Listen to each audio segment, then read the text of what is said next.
Hello,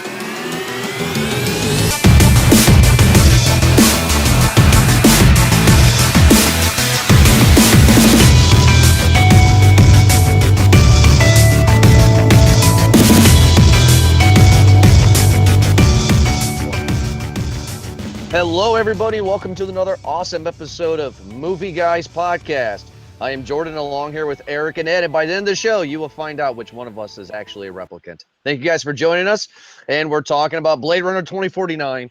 You can tell from my voice, I am geeked. I'm excited. Oh, boy. This is going to be the Jordan show. I'm sorry. Oh, God. So, we're just talking about theater experiences here. Yeah, I know. So, but yeah, I've seen this movie 3 times, and this movie's damn near 3 hours. So I got 9 hours of watching, and it's wonderful. I saw it twice one day, and I saw it once today. You saw it twice in one day? You're retarded. God, man. Yeah. Yeah, I went, well, because, boys, I got the movie pass. Oh, wonderful. Congratulations. Do you like it? It's good, So, right? Yeah, it's great. And so the reason why I say I seen it twice in one day was I saw it Monday evening at 11 o'clock. So it leaked over to Tuesday. I saw it again on Tuesday, and then I saw it again today. I mean, aren't you married and have like a kid? Gina Like, knew this that's- was a big deal. Gina knew. Oh, Gina knew. Okay, if you know what? She knew. That's fine. Everyone's got their shit. That's fine. Whatever. But that's fine. I mean, was your theater experience the same all throughout? All three? Yes, very vanilla. I went Yeah. to the same theater. I try to get the same seat. I like to go since I work on the weekends and I have the weeks off. Not a lot of people go to movies this time of year, so it's very nice and very calm, and I can sit back and actually, like, I'm in the theater. Something I've never done for Movie Guys Podcast. I'm all alone. I'm by my phone and I'm taking notes on my phone. Yeah. You know, because it's like I'm only one there. Loving it. You know, and then the second time I went, I decided to bring a couple cans of beer with me. Fuck it, why not? I mean, I had a great time. But no, there are 2 movies this year that Gina knows that I'm just going to just lose it, and that is Blade Runner and Last Jedi. But we're gonna save that for a later discussion. Woo woo! Already got my tickets, boys. I know, you bastard. So. But I will say this before we get into the deep stuff of theater experiences. I told Ed this. Ed didn't do this. He didn't get a chance to. But Blade Runner is in the same ballpark as 2001 Space Odyssey. It's a movie that is, for the general populace, Boring? pretty Oh, much wait. loved. It is boring. It is slow. It's dry. But it's beautiful to look at. And 2001 Yeah. is so hard to sit through. And so is Blade Runner. I would argue that Blade Runner, the original from 82, is hard to sit through. And so what I did was, I told Ed to do this, but what I did for Gina was I was begging Gina to go see this with me in theaters. And she did one of the 3 days. But what I did was I had the original. I have the director's cut and the final cut. So I played 30 minutes a day up till the movie ended. So it was kind of like an episode, you know, for the day. And she ended up loving the original Blade Runner. She said, I can't imagine sitting here for 2 hours and watching it all the way through, but split it up like that for 30 minutes a day until the movie's over with. She said, I liked the movie. I was shocked. Yeah, that's probably the best way to do it. Actually, is to split it up into like some sort of episodic type thing, because that was the struggle for me with Blade Runner, the original. I would just it was a good movie to fall asleep to. It was fantastic. Whenever I needed to pass out, I put that movie on, and it was sometime. Or it was my original Netflix and chill movie, because Oh, Netflix and chill. Nice. I mean, it just worked Yeah, out for like me. legitimately. You know, I'm just Go saying ahead, because sorry. because it was just boring, and it's like, all right, well, how about you come over here instead? Yeah, I mean, that's, legitimately yeah. for me, like before today, because I was off work today. Before today, I've never once made it through Blade Runner in its entirety, like the first one. I've tried multiple times. I bought it on DVD because I love Ridley Scott and I love sci-fi. I've never before today been able to make it through the original Blade Runner without passing out. So this is literally the first time I saw Blade Runner, the original, was today. Oh, But then you all right. passed out seeing the sequel. I did pass out seeing the sequel. Blade Runner is my Achilles heel, man. Like, it's not like I was stressed out. It's not like I was tired. But we're talking about theater experiences. Like, I was the only one in the theater. I live in kind of a small town, not quite as small as you, Jordan, but I live in kind of a small town, and I was the only person in the theater, and the showing was 5:30, and I kicked my feet up. Okay, against theater code, whatever. But like, by 6 o'clock, I was gone. I was done.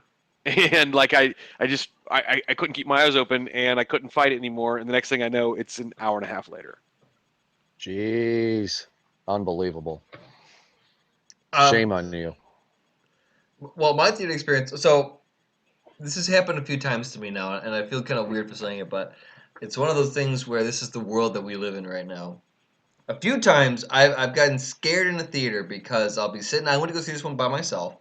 So I'm sitting down, and there were a few other people who are also going solo to see it by themselves as well, right?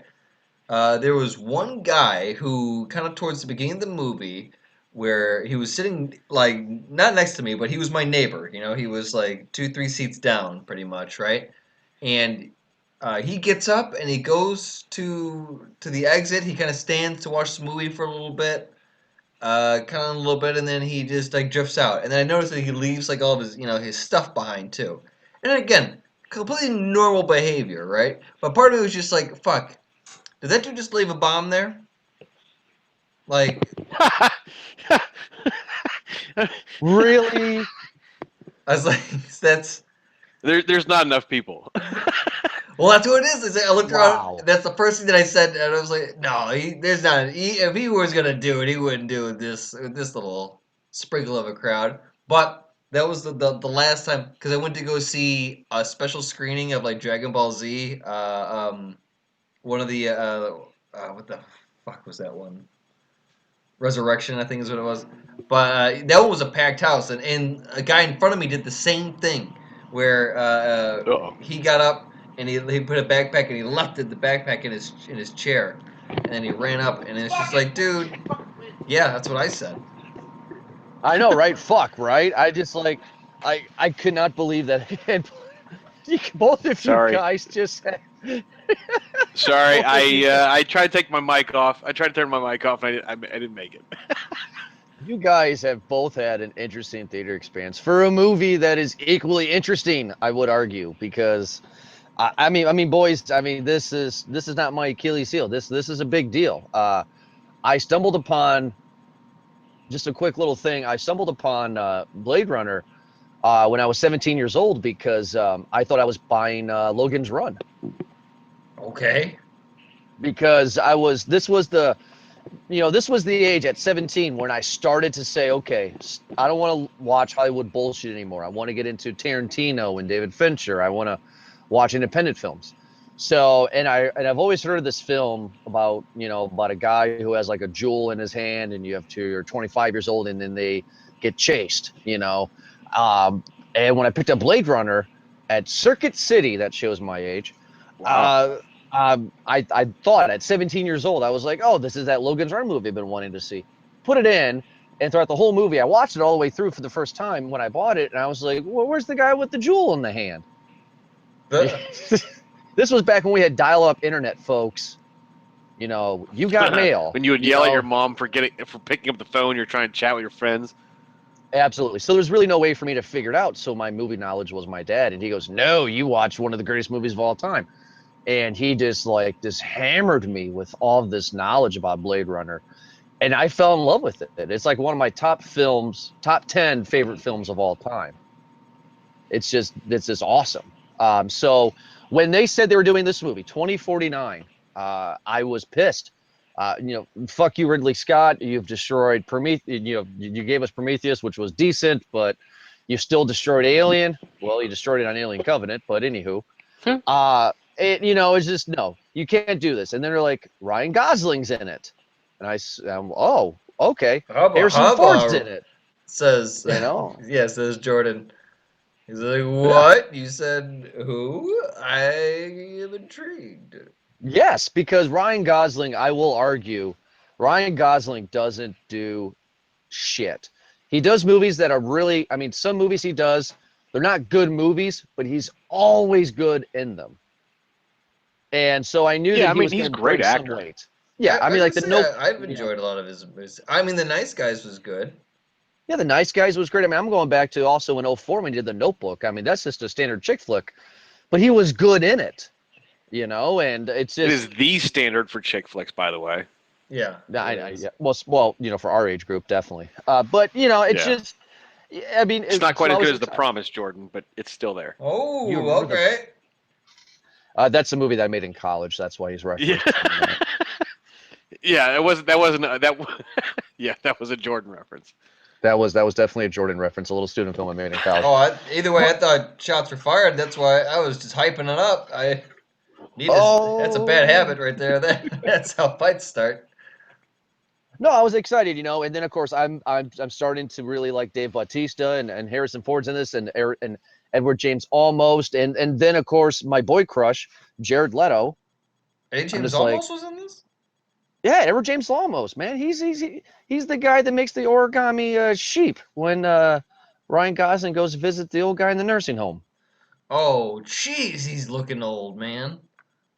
Because remember, he was in the original. He played Gat or Gat. Remember the guy Yeah, who yeah, you're talked right. way You're originally? right. Yeah, Man, that he's looking. You know what? I should have guessed that, but he had a yeah mustache, right? yeah that's Edward James Olmos. So I was like, okay, this is actually going to be good. Now, before we get into the nuts and bolts of it, did you guys ever get a chance to see the 3 prequel shorts that were released on YouTube before this? They kind of lead up to it. Did you ever get a chance to check that out, Eric? Hell no, man, what the hell? No, You know, okay. no. So you have 3 prequel films that lead up to it. They're little shorts. One, and they're all dated with the years. But one of the short films, both of them, I believe, are directed by Ridley Scott's son. But one of them is about the replicant uprising in 2021, 2022, something like that. Okay. And then you have another one of Jared Leto um, trying to sell his replicants, and he makes one of his replicants choose to either kill him or the replicant commit suicide. Very forgettable stuff. Nothing to really get into it unless you're an uber super fan. But those small little prequel YouTube movies are something to check out if you have an interest in seeing those. Um, His but yeah, I mean, the world that was painted, it was pretty cool. I mean, yeah, I don't want to get too much into it, but like I could see why this movie was so talked up when it was released way back when, right? Just yeah, because, right. I mean, it's beautifully done. I mean, yeah, every picture is beautiful. You know, yeah. I mean, it's I love it. I love the world that they pick. It seems to be very realistic, very very gritty, very just kind of and detailed too. Like just every little detail because sound plays such a huge key role in it. And there are parts when that are really just kind of set it for me. There was a part when they were in kind of like a town square type thing. You know what I mean? Where he first.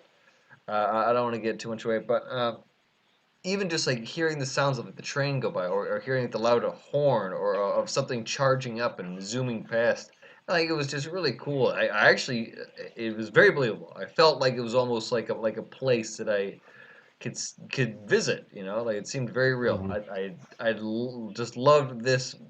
There was it was something that was. I'm sure it's gonna win this many awards. Oh yeah, it will. And I believe.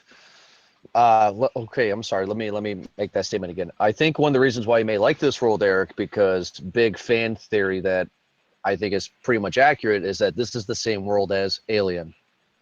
So, and in 2072, Ripley encounters the first alien. So, Weyland Yutani is hinted in the first Blade Runner movie.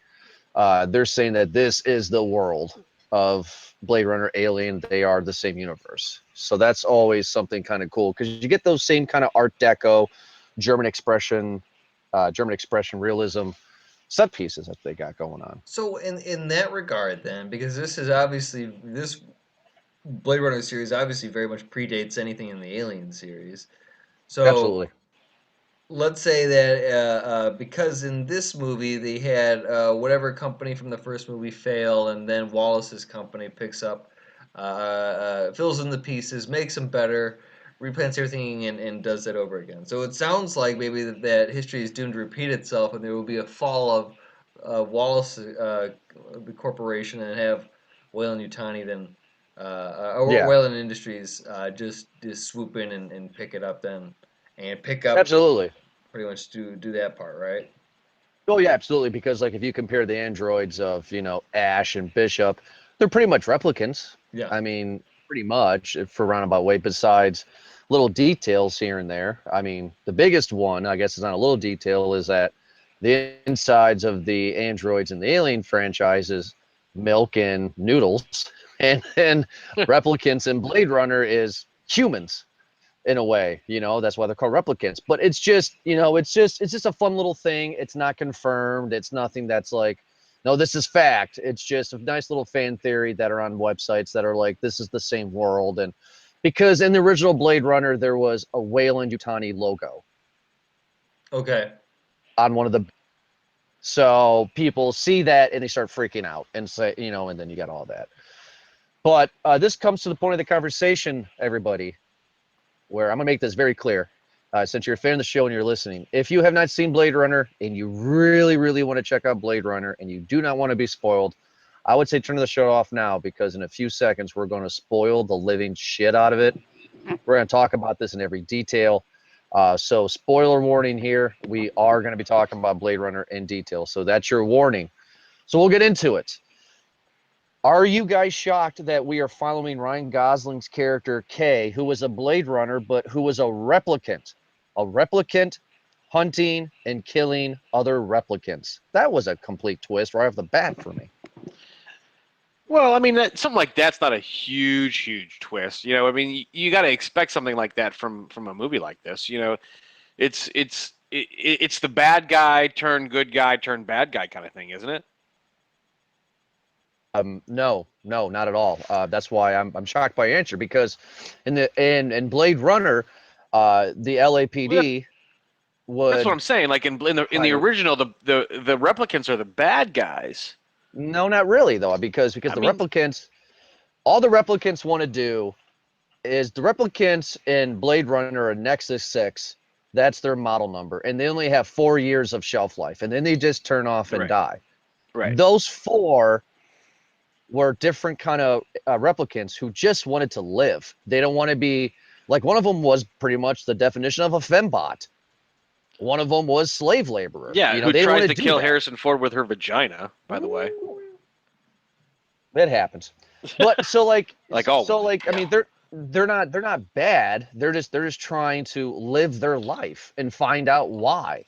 But it's just shocking, because in the original you get humans who are hunting down replicants, androids. In this movie, you have a replicant hunting and killing replicants. I found that so intriguing right off the bat. You're doing something completely different, and you're turning the world upside down. We find out that there's been an android uprising, and now they live among us. That's so different than what it was 30 years ago. I find it that it's just a good way to kind of set the tone early in the movie, really quick. Is that you're taking, hey, listen, after the brief preface, pretty much in the start of the movie, where they give you the text and just kind of fill you in. The reason why this is such a big deal is because this is the new breed. These are the 2.0s. These are coming in, and this is what it's serious business now. We can control them to do absolutely everything, and this is one example of what they're trying to do here. And Yeah, exactly. yeah, And this is something that's kind of mind warp you guys too. So there's always been an opinion that Rick Deckard, Harrison Ford, was a replicant in the first movie. Well, here's something that they might have. This movie doesn't 100%, in my opinion, clearly tell you replicant or not. But the interesting little thing they added to this, the replicants that he was chasing in the first one were Nexus 6. The replicants that are out now in 2049 are Nexus 8s. So people are already saying that Rachel and Rick Deckard were Nexus 7s. Because Nexus 7s were never mentioned. Because of the, in 2049 here, we find out that there was a replicant uprising, and the whole point was to create a huge blackout to wipe out all record of any replicant existing so they could not be hunted. Right. So there's a whole generation of Nexus 7s that we don't know about. So is that what And Apple's one of up them we to? find Because out they is completely skipped the 7 series and they went to the 8 and the 10. Yep. like Apple. Yeah, just like Apple. Just like Apple. So what do you guys think of the idea that pretty much the basic plot, because there's so many subplots, but the basic plot is Ryan Gosling's character Kay is a Blade Runner whose job is to hunt and kill old replicants, but we find out the mystery that Rick Deckard was sleeping with Rachel, the replicant from the first movie, and she gave birth. Yeah. And she died during childbirth, and there is a child born of a replicant among us. What do you guys think of that? Life finds a way, right? Isn't that how that saying goes? Yeah, life Nice. finds a way. You know what? Like I enjoyed that part of the story. It kind of added a little bit of the guessing game to it. But given that there were already a limited amount of characters introduced into this movie, there wasn't an extensive cast. You had a limited amount to choose from, and it was pretty easy to guess, in my opinion, kind of the outcome of what was going on here. You did not think that it was Kay who was I the child? So I had it wasn't like I had one solid guess. I had maybe as it was progressing, I had maybe let's say like 5 guesses, and then as the movie progressed, it would like whittle down to like, oh, okay, well, I eliminate those. I got 3 guesses left. Oh, okay, you know what? Process elimination. I bet you any money it's gonna be that she is, and then he is, and sure enough, I was right. So yeah, that makes complete sense. Like, it's one of those where any of those would have worked. In my mind, it seems like the story, if it would have pulled any which way, that it would have worked. But the way that it did itself worked for me. I get it. It's fine. I had a few questions as to why, like, why clone it. Why clone what? So I mean, should we just go right into the? Yeah, just talk about So spoilers. basically, we talked about that there was a baby that was born, and we find out at the end of the movie that the baby, the original baby, is in fact a female that was born, born a female, and she is the memory maker for all of the replicants. Yes. That's what her job. She lives inside of a bubble, inside of wherever, and she just makes memories. And she's the best memory maker there is. She's just legit at it, whatever the hell.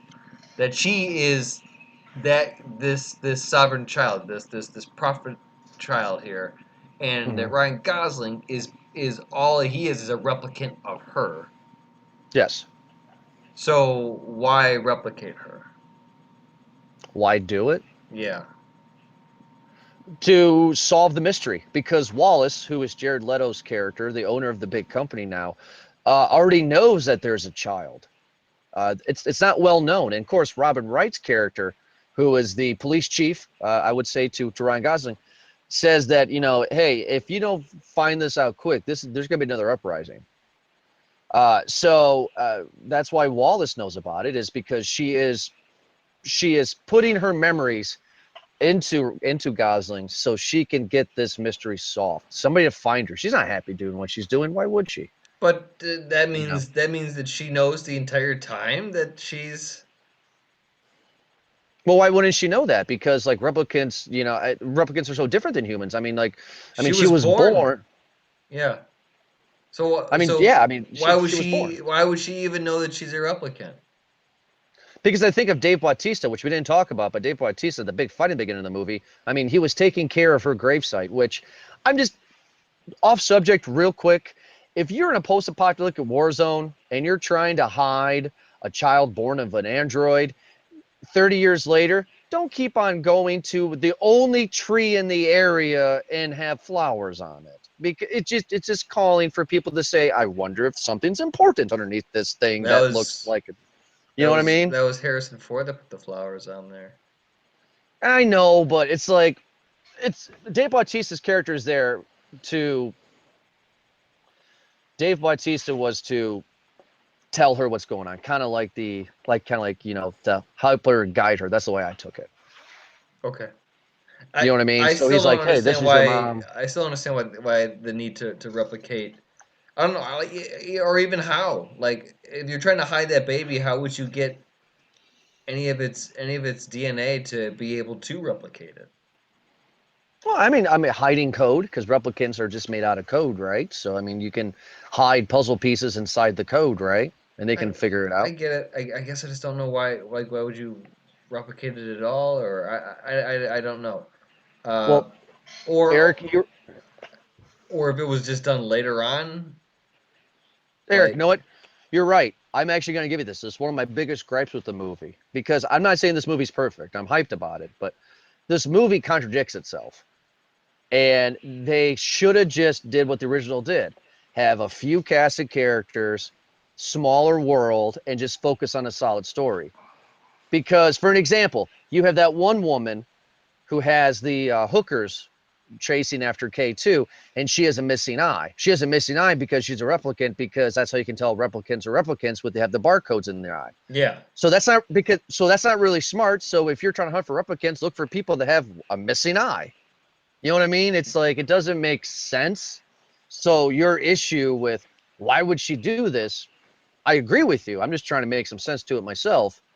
It's just they yeah. they don't know what they were doing really. I think the director, who was the director of Rival, who we reviewed last year, by the way, folks, uh, he was so in love with Blade Dennis Runner. So Dennis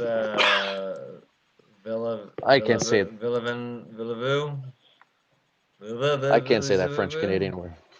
Yeah, Yeah. but oh yeah, he did Um. he did Prisoners in Arrival. Yeah, So Kay starts to investigate what's going on, and which I said before we recorded the show that, and Eric had no idea, but he goes to visit Edward James Almost in an old folks' home. You didn't even notice that, did you? I mean I noticed it, but I guessed wrong. Yes, go ahead. No, yeah, I was just shocked. I was just shocked that he was actually in this movie. There was rumors that him and Sean Young were not coming back. I was just completely shocked that he came back. Yeah, I mean came in for his line. So did what's his name from Captain Phillips? Who's that guy? Oh, Who's that guy? He was who's that guy in from Get? Captain Phillips. You know the Wonder Eyes African guy. I'm trying to look up his Oh, name. yeah, that guy who's in movies and he's not really a good actor. Yeah, I know what you're talking about. Barkhad Abidi. Oof, I fucked that Yeah. one up. So Yeah, what do you guys think of Joey, his holographic girlfriend? hottest girl. Right? Yeah, I thought she was smoking hot. Anna de Armas. Like, oh yeah, just ever so cute. Just yeah, I thought she was smoking hot, and just kind of an interesting character. Like, remember that movie? What's it? Her, with Yeah. yeah, it's kind of like this kind of alternate, and very believable. It seems like that just would be something that would happen. I can totally get that, and No, yeah, it's yeah, even like I the agree. parts where yeah, like she was able to sync her movements with a real person. Hmm. Like I everything was about yeah. it seemed very believable. It was I always find it funny that AI is falling in love with AI. You know what I mean? yep. I find that interesting. Um, but we get Harrison Ford back in this. Is happy that he was back? Were you guys like Indiana Jones 4, like, what the fuck are you doing in this movie? Or I mean, what do you guys think about I don't Harrison know. Ford coming back? I I've think literally felt that way about Harrison Ford being in all the movies he's done. that have been like normal Harrison Ford movies, with the exception of Star Wars, like for the last 10 years. Like, why are you still doing this? I don't think there was any really Wow. need for him to be in this movie, to be honest with you. Oh, that's an interesting point. Okay, go ahead. I mean, go on that a little bit if you don't mind. Like, why don't you think Rick Deckard needed to be in this?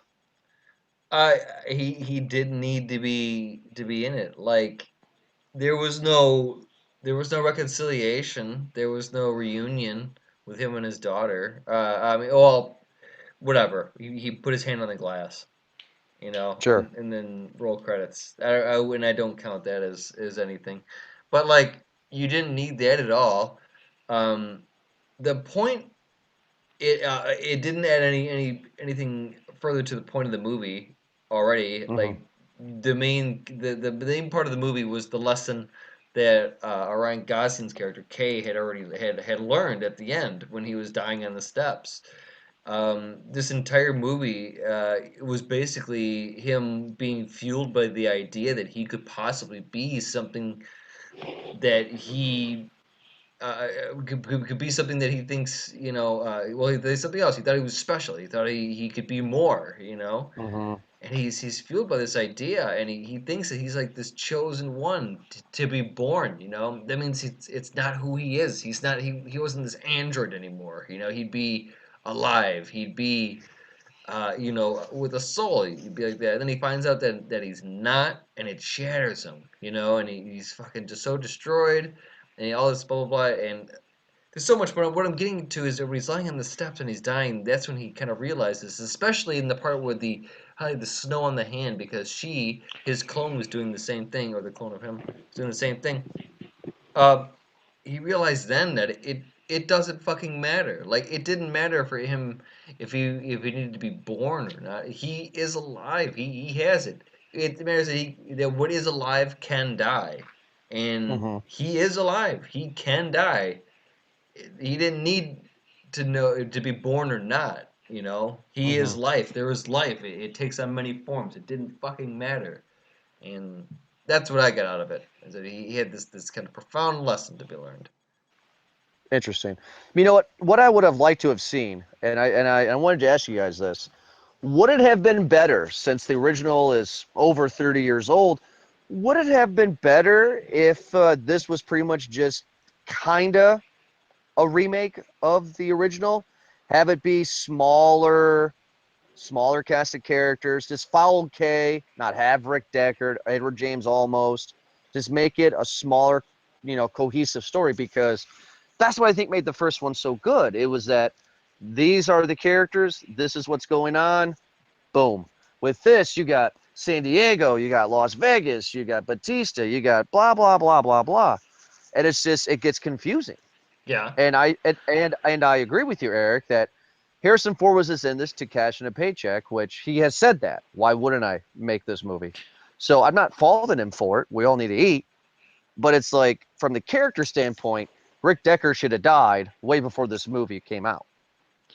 Well, I mean, I'm going to interject here. Like, I felt exactly what you're saying now about the first one. Like, the the first one was almost like too in depth for what it really fucking was. Like, I Mm-hmm. tried to watch it, and that's what made me fall asleep. That's what made me try to overthink that movie. Was like it was. And I said this to you on the phone earlier, Jordan, and Mm-hmm. I'm going to say this to our listeners. That the first one, honestly, to me, was an expanded and attempted at a more intelligent version of Judge Dredd and RoboCop that for me just was boring. And this movie tried to be that, from the get go. It was like it was too much. Like it's just too fucking much. Like they needed to condense the first one. They needed to condense this one. There's too much shit.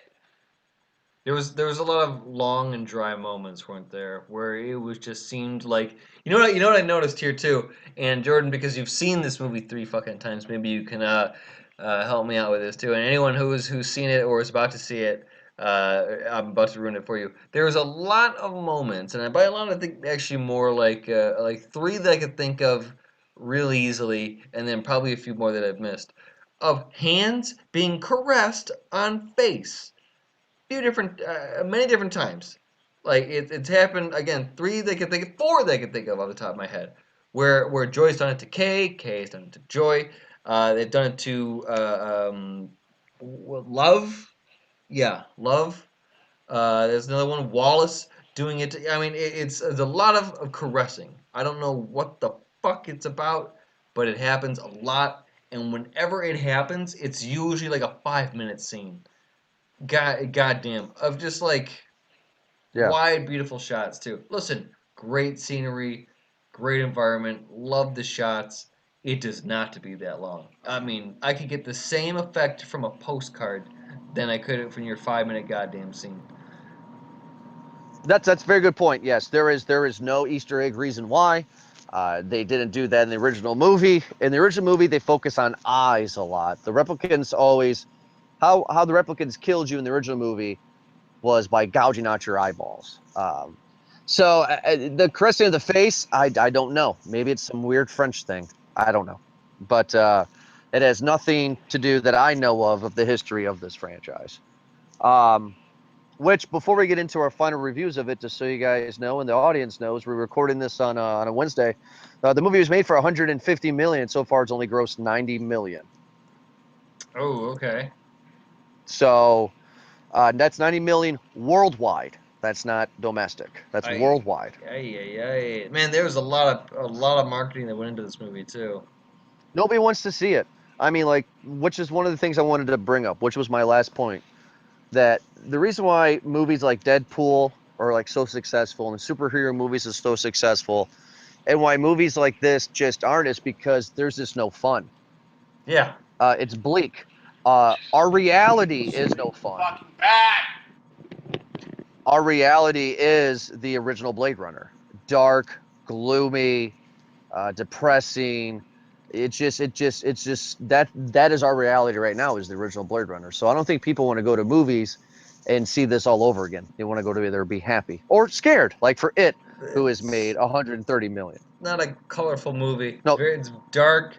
It's gloomy. It's desolate. It's mm-hmm. bland. Uh, it's vacuumous. Like it just it's a void. It really is. But it's Sure. again like it plays to the heart of your cyberpunk fandom. Like all those parts, Yes. it just like it played to like this future where it just how it is. Like it's Yeah. pretty cool. Like those parts where it was just a wall of obviously food. That's your fast food now. Is that there's a Yeah. picture of what it is. You come up, you push your hand on it, and and it opens up, and there it is. It's yours now. Yeah. Atari and Coca-Cola and Pan Sony. Am still, Sony, they still rule the world.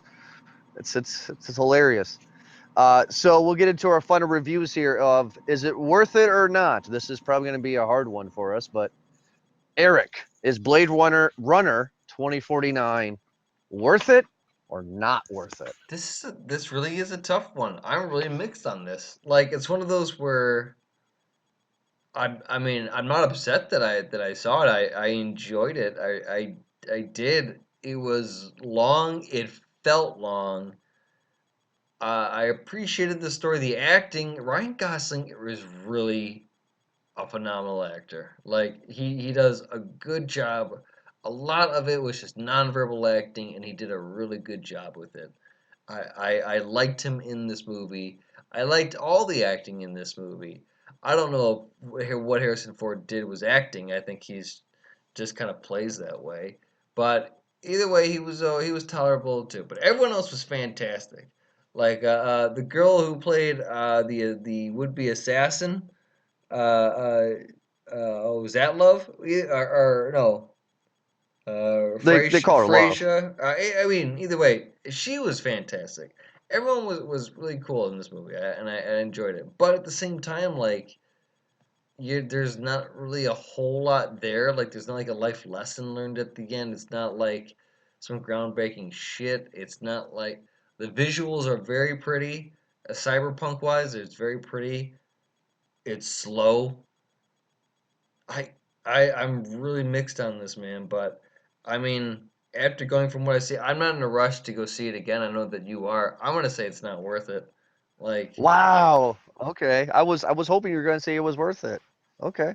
I mean, no, I don't know. Like I feel like if this was on HBO, I would definitely have it on. Sure. You know, or this might turn Yeah. into a new Netflix and chill. If it was on Netflix and Yeah, like chill, Ed's original one was, right? yeah. Yeah. I Yeah, mean, I'm shocked. Netflix and nap. More like so that could be it too. But for the most part, like again, I'm not upset that I saw this. I'm glad that I did. It was enjoyable. It was very pretty. I mean I can't deny that. The acting was on point, but I'm not. I don't know. It was just Not kind your of thing. like I don't know. Maybe I'm so kind of spoiled with the some more action in the movie. There was good action in Yeah, this movie though too. Like Ryan Gosling did, he kicked some ass in this movie. So I he like did. that part too. But I don't know. You know what? I think there's just a lot of parts where I was just like I'm over it. That whole lovemaking scene, Sure. I was over it. I didn't need that. You know. But I Hmm. guess you're supposed to feel something for this relationship that Kay and Joy have. So when it ends, Yeah, it but feels like Kay has truly given up everything to try in hopes that he was the chosen one, and he finds out that he's not. And yeah. is that supposed to be more gut wrenching? That's it. Is that painful? Is that supposed to show you that because he's artificial, he can still feel the pain? Those are very good points, man. I mean, it's this is tough because, if, Is it somebody comes up real? to me. No, yeah, because it's like because if a person comes up to me in the street and says, should I see the original Blade Runner? I'd be like, well, how knowledgeable are you on films? Because like I would say that the original Blade Runner is not worth it to certain people. But overall, this movie, Blade Runner 2049, is definitely worth it. This is a movie that is what we've already said tonight. The cinematography is just damn gorgeous. And if it doesn't win for cinematography, then I'm going to be pissed for the Oscars The because this is beautiful. the philosophical part of it, though, and I think what Philip K. Dick was trying to portray in Do Androids Dream of Electric Sheep or whatever, is that it's relative. Fuck you! Bullshit fucking call! sorry. Is that it's all relative. That existence Hmm. is relative, and that in this world we're judging these androids, these replicants, these cyborgs, basically, and because we feel that they're not like us, obviously, and it's kind of a technoist type thing, like Hmm. a future racism almost, and Absolutely. it comes to a point where, and these people and these androids, these beings, feel that they're not real. But again, I think the whole overarching point is that no, life is what it's your existence. It's what you're getting out of it, man. Like there doesn't need to be. Everyone has a start. Everyone has an end, and it doesn't Yeah. matter how your start began, and it doesn't matter how your end will end, but we're all in the same existence. Like True. we're all relative Which to is each other. which is why I'm interested that you don't say the movie's worth it because you're giving all these philosophical debates and you're making it just be like, oh my god, this movie's so awesome now. That's the way I'm interpreting it. Because Because it's this like movie doesn't this movie's have that. cool. This movie has somebody caressing somebody's face again for 5 minutes, and then they play more techno babble onto a car ride. They shot almost every part when Ryan Gosling says, "Oh, I need to go here." They show the car ride where he goes. You Yeah, I know, know. and and They again, wanted to be fun. and it's a good excuse to show some great camera work, to show some great environment shots. I get that. But at the same time, like, do you see how it drags? Do you see how, No, no, yeah, yeah, like when he gets to his no, yeah, destination, again, it looks very pretty, but you're going to a destination just to find out that, again, you have to go to another destination. And then you go here, absolutely. This maybe movie's something little 40 minutes too happens. long, Yeah. So that's really what it way too is. long. But I'm Yeah, on the, no, yeah. that's why I'm on the fence about it though, because I really did enjoy it, and I'm just saying it's just not, it's not worth it because I feel like it's not for everybody. It is definitely a thinking man's movie It's not. in the way that I'm saying it. I get Mhm. that, but like it's not gonna be for everybody, and I feel like people just might be better. Absolutely. I mean, this is definitely a movie that everybody needs to check out on demand again, to really kind of sink it in and everything. This is Oh, not the summer blockbuster like it was, no, you know what they should do with your suggestion would be completely worth it if you took both movies and you were to kind of Mhm. break them up into like maybe a 6 episode kind of series, or Yeah. 12 episode series if they're going to be a half hour each, something like that. Mhm. You could do that if you could take the Blade Runner saga Mhm. or stories thus far and watch them half an hour at a time. Jordan, you might be onto something. That I would say would be worth, because now you have a complex story that is in a package that's easier to take. You know, Absolutely. Yeah, because that's what I said at the beginning of the show here. I mean, like, Eric, my wife told me after I had her do that little split 30 minutes a day of the original Blade Runner is her words, and I quote, was, if you made me sit down and watch this movie in its entirety, I would have punched you in the face. But now that you've split it up in 30 minutes a day, I actually understand it more. It gives me more time to think about what I'm watching. It gets me excited for the next day, and I mean, so on and so forth. So for somebody that is not a cyberpunk, German expressionism kind of film geek person, you're not going to like the original, and you're definitely not going to like this movie. I mean, like, if you're going in this movie thinking that, oh my God, Ryan Gosling's and he's gonna take his shirt off and he's so sexy. No, you're not gonna get that really. You're gonna get dark and brooding. So, but Ed, before we chime off here, did you want to give your So, worth it or not worth it? well, first of all, I just want to apologize. I was a little bit distracted. Like, we're watching this as the Indians Yankees game was live, and I am an Indians fan, and they literally just lost. They just lost the game, and I just threw a fit. I'm surprised I didn't break my TV. season over. Season's absolutely over. Worst fucking Oh, game it's single ever elimination now, umpired. isn't it?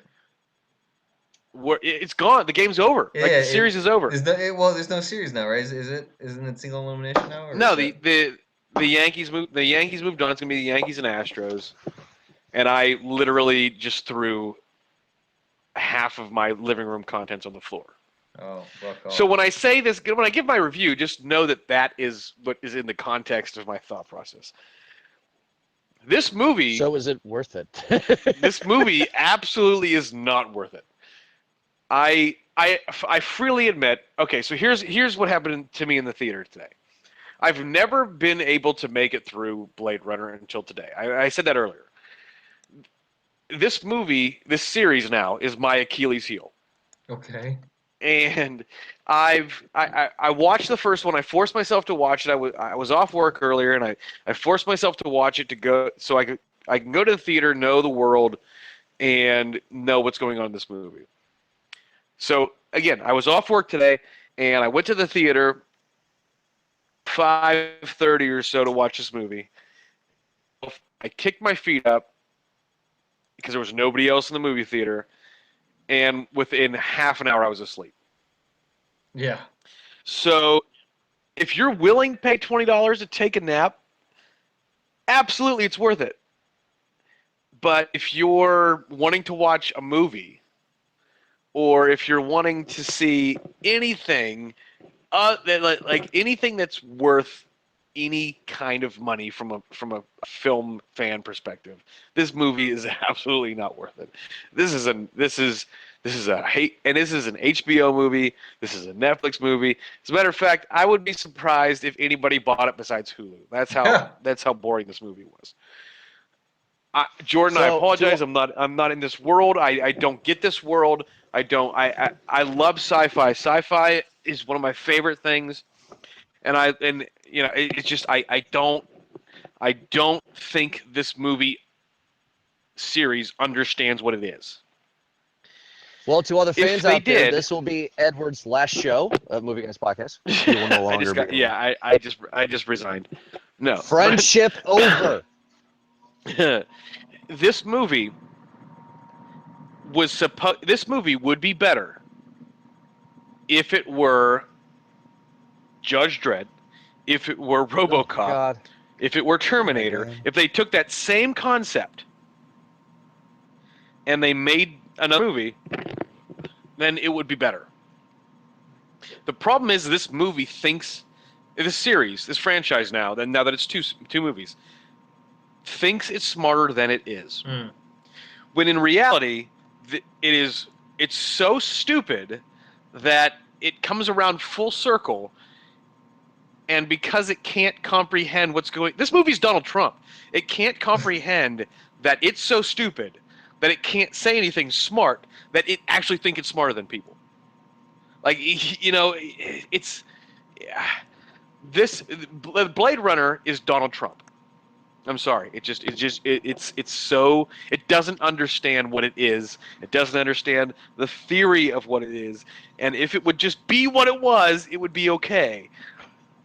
But it thinks it's better than what it actually is. All right, well, Over. that's it. Yeah, fine. Movie Guys podcast is done. Thank you for watching and listening to our final episode. No, they can't, because I just submitted you guys our November schedule, and it is going to be a doozy, but we'll worry about that when November comes in. If you guys haven't checked out our November schedule yet, you will go, what the heck? Hooray. Very, very diverse. So, but if you guys like this episode, make sure to check out other episodes at movieguyspodcast.com and also on our Podbean, movieguyspodcast.podbean.com, on iTunes, search Movie Guys Podcast, and on Twitter, search Movie Guys Pod, and of course on Facebook, search Movie Guys Podcast. We'll be back next week for another awesome episode like we do every Thursday. But for Eric and Ed, thank you so much for joining me, guys. It's always a pleasure to talk with you. Either I agree with you or I disagree with you, like Ed. But have a good night, guys, and we'll talk to everybody next week. See ya.